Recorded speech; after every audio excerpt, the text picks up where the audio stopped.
He only learned about it practically by chance, in the newspapers. He was surprised not because he wasn't in Petrograd at the time, that had already happened to him in 1905, but he was surprised because he wasn't ready. He wasn't ready. He, the man who believed that he controlled the detonator, the history-making device, the party, the vanguard of the revolution. I really think that that was the biggest humiliation of his life.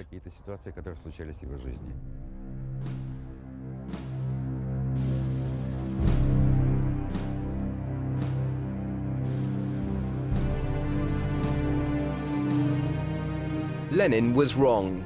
In Russia, the deprivation and misery was such that on the 28th of February 1917, what Lenin believed impossible happened. A revolution broke out. The people rose up in Petrograd, the Tsar abdicated. A provisional government was put in place. Once again, Lenin had nothing to do with events. But the tide of history was about to change. With the utmost secrecy, Germany decided to use Lenin for its own purposes. When the German foreign minister asked his chiefs of staff if Lenin should be aided or abetted, every member answered in the affirmative. Helping Lenin was an absolute necessity. Lenin was the man they needed. They could be certain that if helped, he would carry out his ideas that were highly advantageous to Germany. For the Germans, if Russia was weak, the enemy was weak. For Lenin, if Russia was weak, he could make a takeover bid. Their interests were mutual. With this in mind, at Lenin's request, the Germans secretly arranged for Lenin and the other Bolshevik chiefs to return to Russia by train. There was just one problem. How could the train get across Germany without the alliance being made obvious to everyone? Lenin had the idea, quite simply to pretend that the wagon doors were sealed. There's a long-running controversy as to whether the wagon doors were really sealed. Today we know that there was no such thing. They were simply locked to prevent the passengers from strolling around outside the wagon within Germany. The communists have always maintained that the wagon was sealed in order to try to draw attention away from any German connivance. But it's not true. It's just a myth.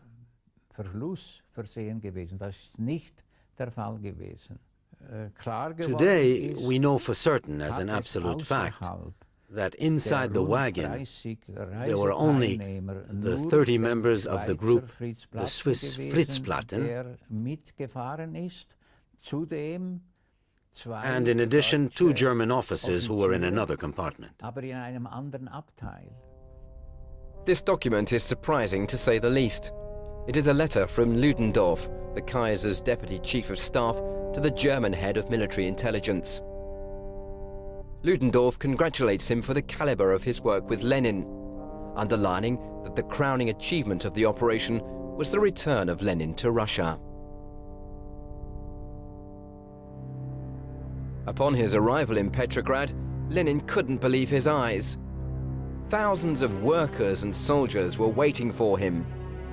He immediately called for the worldwide socialist revolution, in which he had no faith just a few weeks before.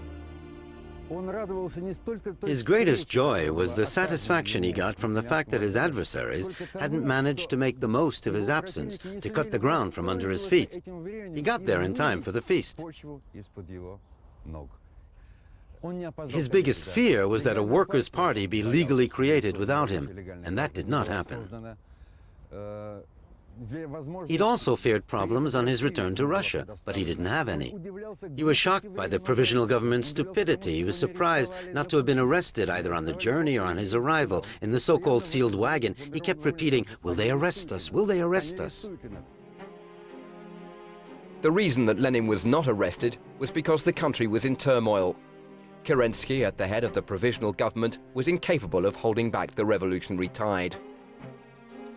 The freedom of the press inaugurated by the government was a godsend for Lenin. The Bolsheviks went about printing up millions of propaganda tracts. They launched 41 newspapers. 420,000 editions of the most famous of them, Pravda, were printed on a modern rotary press with money from the German Secret Service.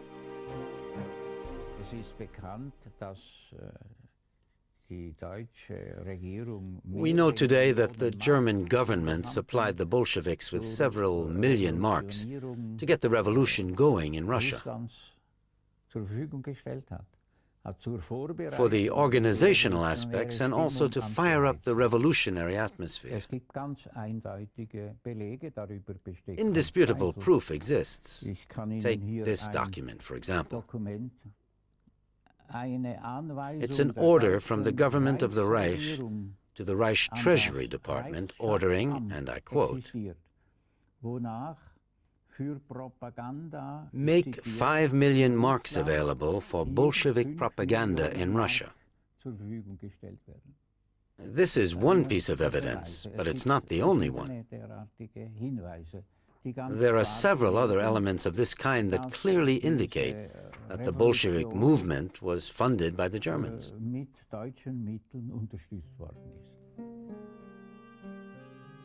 The aims of the German chiefs of staff were obvious. In the event that the Bolsheviks took power and agreed to bilateral peace with Germany, the war would continue on one front only, against France. The French government understood this strategy perfectly and ordered its secret service to get to the bottom of the relations between the Bolsheviks and the Germans. Our investigation has led us to certain of those French Secret Service reports.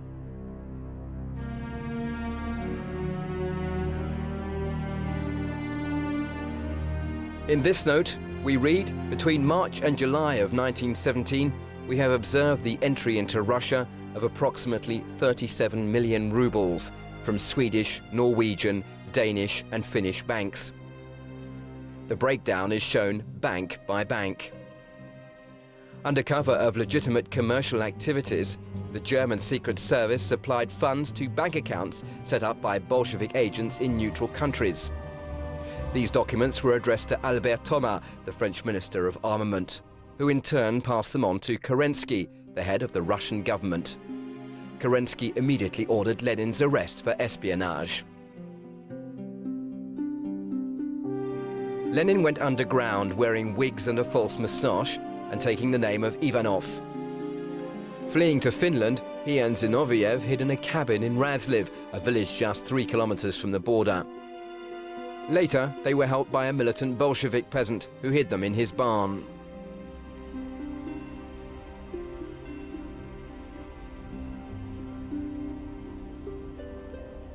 It was midsummer, the heat was stifling in the shed, but they never went out, hardly ever. They were afraid. They were on the alert at every noise. They spent their time looking out of the windows and the roof. What would have happened to Lenin and Zinoviev if they'd been found in the shed? They would have been shot immediately. Why? It was war and they were spies. In October 1917, insurrection broke out in Petrograd. Lenin, who had rushed back from Finland, decided that the time was right to risk all. He ordered the storming of the famous Winter Palace, where the provisional government was installed.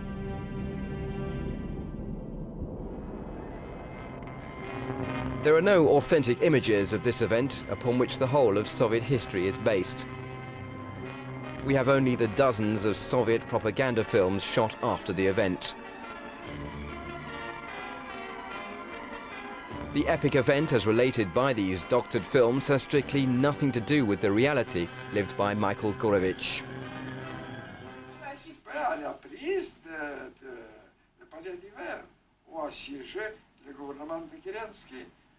Avec Antonov Ovsyannikov.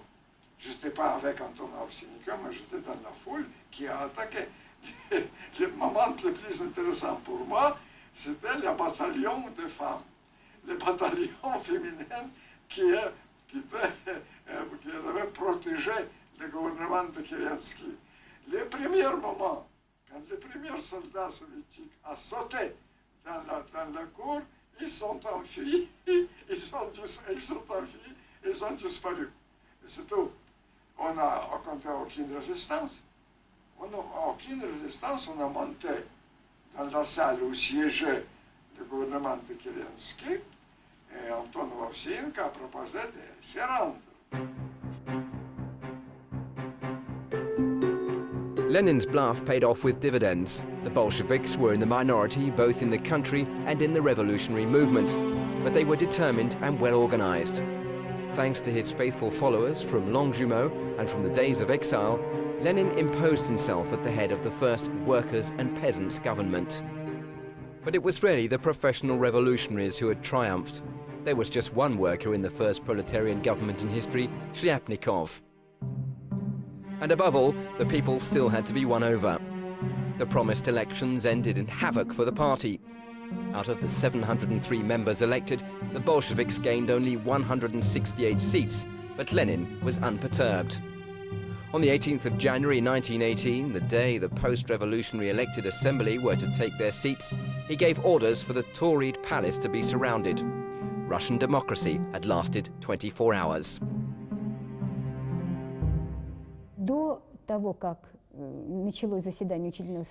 Before the meeting at the Tauride Palace, the other parties thought the Bolsheviks wouldn't last, and that it would all be decided at the meeting of the elected assembly, where they were in the minority. But that was not the way it happened. The Bolsheviks understood the absolute necessity of dissolving the assembly. That's why I say they acted out of sheer historical necessity. If they hadn't done what they did, there'd be no Soviet history. Could one say that it was then and there that the dictatorship began? Absolutely. In fact, Bolshevik influence extended to Petrograd and Moscow alone, and even there, supplies were short and more difficult to come by. Lenin was alone. He had no control over the rest of Russia. On the front, the army was falling apart. Those soldiers who did not desert were fraternizing with the Germans. In order to maintain his power base, Lenin decided to capitulate, even though most of his party leadership strongly disagreed with him. At Brest-Litovsk, the talks held by Trotsky advanced rapidly thanks to his directives from Lenin. Sign anything at any price. The treaty was signed with the Russians accepting every single one of the German demands. Russia thus lost 1/3 of her population, 1/3 of her agricultural land, and 3/4 of her iron ore and coal resources. Lenin was satisfied, but he had to pay a huge price for the free hand he needed for his next step. That next step was to turn against those who resisted the revolution, which meant civil war. It was to be the bloodiest civil war in history.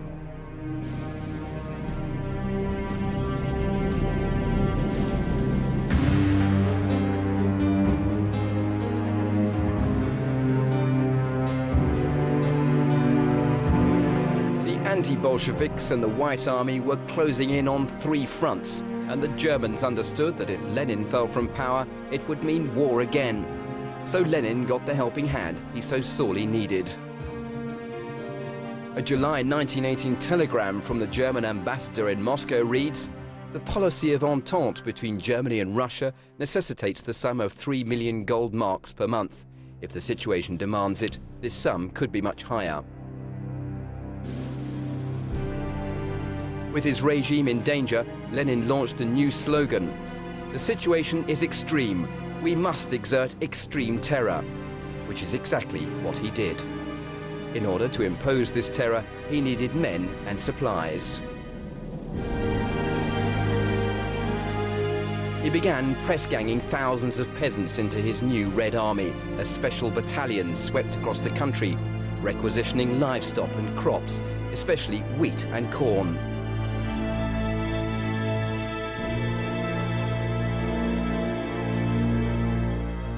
Как известно, советская власть The first Bolshevik decrees concerned peace and land. Instead of peace, there was civil war, and instead of land, there was requisitioning. Did the peasants feel betrayed? Yes, of course.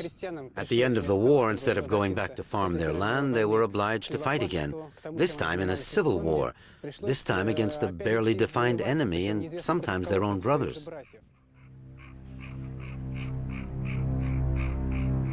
In the countryside around Yaroslav, 400 kilometers from Moscow, and right across the country, the peasants refused to go back to war. 30,000 of them hid out in the forests, but the Bolsheviks flushed them out in a terrifying manhunt. Ulyana Morozova was 8 years old at the time. She was there when the Bolsheviks arrived in her village. They rounded up all the men that were left in the village. They tried to resist, so they took them all over there into a building, and they started slicing at them. Slicing with their swords, slicing their heads off. One man managed to survive by crawling back home when the Bolsheviks were gone. He only just survived.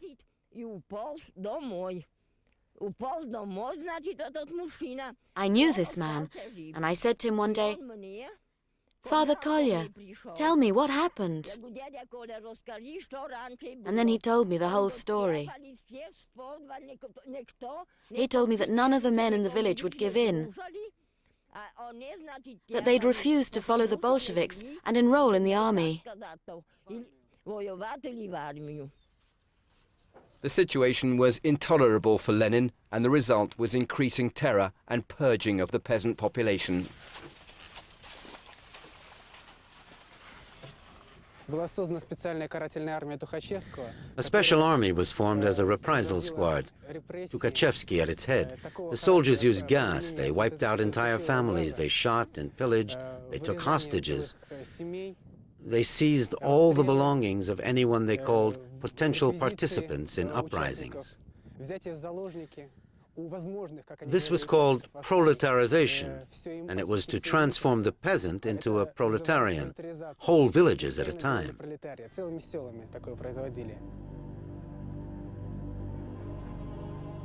In most cases, the government requisitions of livestock and wheat swallowed up the totality of peasant production. The inevitable result was that at the end of 1920, 30 million Russians out of a population of 150 million were living in conditions of famine. 5 million people starved to death. In certain regions, the peasants were reduced to eating animal corpses, and cases of cannibalism were reported. By letting Russian peasants die of hunger, Lenin achieved a double goal: